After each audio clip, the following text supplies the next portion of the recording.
یہ ہے مقبوضہ بلوچستان۔ آج جمعرات 19 ستمبر سال 2024 ہے۔ بلوچستان ٹوڈے سے آج کے علاقائی خبروں کے ساتھ میں ہوں آپ کا میزبان الیاس بلوچ۔ آواران پاکستانی فورسز کا فوجی جارحیت جاری۔ تربت پاکستانی فورسز نے 16 سال طالب علم کو جبری لاپتہ کر دیا۔ تعمیراتی کمپنی پر دستی بم حملہ، ایک اہلکار ہلاک، 4 زخمی ہو گئے، ذمہ داری BRG نے قبول کر لی۔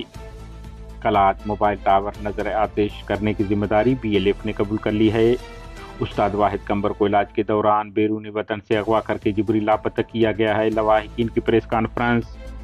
مجھے اغوا کر کے قتل کیے جانے کا خدشہ ہے، پولیس ٹال مٹول سے کام لے رہی ہے، تحفظ فراہم کیا جائے معیار ہب۔ پنجگور ذاکر دشتی بھائی اور چچا زاد بھائی کے اغوا خلاف لواحقین کا C-پیک شاہراہ بند کرنے کا اعلان۔ ڈیرہ اللہ یار نجی اسکول پرنسپل کی 3 ساتھیوں کے ساتھ مل کر 5 طلبہ سے جنسی زیادتی، والدین سراپا احتجاج۔ جامعہ بلوچستان سب کیمپس مستوں کے ہاسٹل اور ٹرانسپورٹ کی بندش کی مذمت کرتے ہیں BSO۔ پاسپورٹ کے نام پر چمن کے عوام کا معاشی قتل کیا جا رہا ہے، پشتونخوا میں اب مچ جیل میں پراسرار ہلاکتوں اور خودکشی کی رپورٹنگ پر جیل حکام کی صدر پریس کلب مچ کو دھمکی۔ پنجگور خوشدار فائرنگ اور حادثات میں 3 افراد ہلاک، 3 زخمی۔ بلوچستان رواں برس کوئلہ کانوں میں حادثات سے 52 محنت کش لقمہ اجل بن گئے، رپورٹ۔ جنیوا پاکستان کے سیاسی اور عسکری رہنماؤں کو بلوچستان میں جنگی جرائم کے لیے جواب دہ کرنا چاہیے۔ چین کی C-پیک پر پاکستان سے شراکت داری بلوچستان میں جبر کو شہ دیتی ہے، مقررین کا BNM کی جانب سے منعقد احتجاج سے خطاب۔ ضلع شیرانی چلغوزے کی جنگل میں لگی آگ پر قابو پا لیا گیا۔ آواران پاکستانی فورسز کا تحصیل مشقے کے مختلف علاقوں میں فوجی جارحیت جاری۔ تفصیلات کے مطابق مشقے کے مختلف علاقوں میں پاکستانی فورسز کی مختلف مقامات پر مسلسل فوج کشی جاری رہی۔ پاکستانی فورسز کے ساتھ مقامی ڈیتھ اسکواڈ کارندے بھی جارحیت میں شریک ہیں۔ بتایا جا رہا ہے کہ پاکستانی فورسز مشقے کے مختلف علاقوں کوہ بزی، خلخلونگ، مرماسی، کلیر سمیت دیگر علاقوں کو تاراج کیا ہے، تاہم نقصانات بارے معلومات نہیں مل سکے ہیں۔ ضلع کیچ کے مرکزی شہر تربت سے پاکستانی فورسز نے 16 سالہ مدثر ولد صابر علی سکن سنگانی سرنامی طالب علم کو حراست میں لے کر جبری لاپتہ کر دیا۔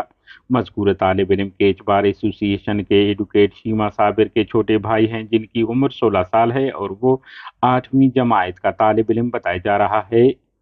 ڈیرہ مراد جمالی موٹر سائیکل سوار سرمچاروں نے تعمیراتی کمپنی پر دستی بم حملہ کر کے 5 اہلکار زخمی کر دیے۔ ترجمان ریپبلکن گارڈ کے مطابق سرمچاروں نے بجلی گریڈ اسٹیشن روڈ پر کام کرنے والے اہلکاروں پر دستی بم پھینکا جو زوردار دھماکے سے پھٹ گیا، جس کی ذمہ داری وہ قبول کرتے ہیں۔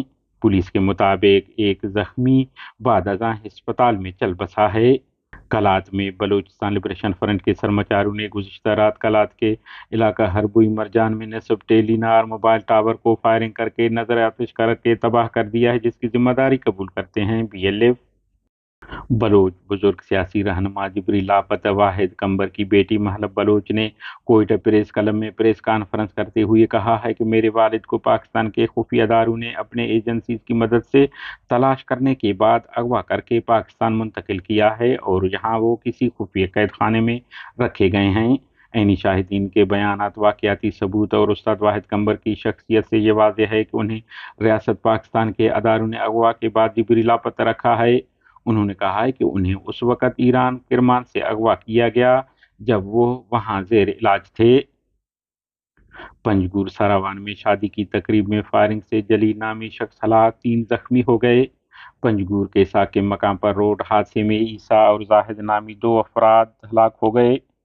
خوشدار تحصیل زہری گھٹ بازار میں گیس سلنڈر دھماکہ، ایک شخص جان بحق ہوا۔